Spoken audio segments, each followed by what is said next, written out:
through TikTok is how you were able to access the site. Why is TikTok not being held accountable? Why is it not shut down? The individuals that are being busted today that purchased this harmful content, many of them found it through TikTok. It was available online. They found access to a portal where they could purchase this dangerous material.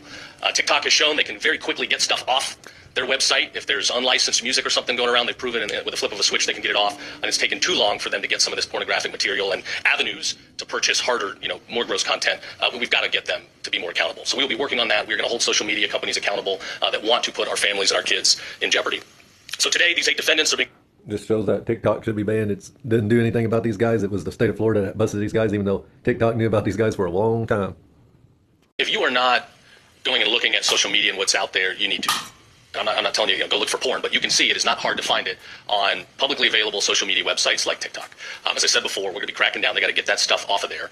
But the access, people, they're skilled. They impersonate others, and they try to lure kids in. So if you're teenagers, if you're young people, if they have access to social media, you should be all over that. The legislature passed a great bill a year ago where young kids cannot have access without parental consent, without parental involvement.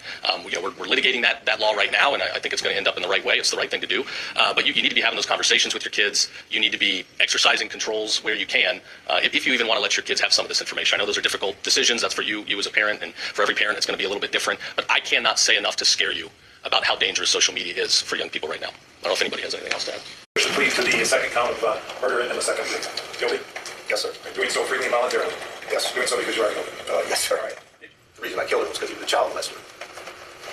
But you did in fact kill him? Oh, sure. And you intended to? Oh, sure, yes.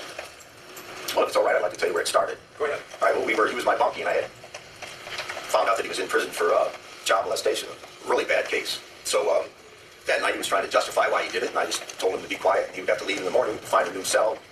But he continued to talk about it and try to justify it, so he was a little bit bigger than me, so I got down and I hit him in his face a few times, and when he fell, I wrapped a cord around his neck and I took his life.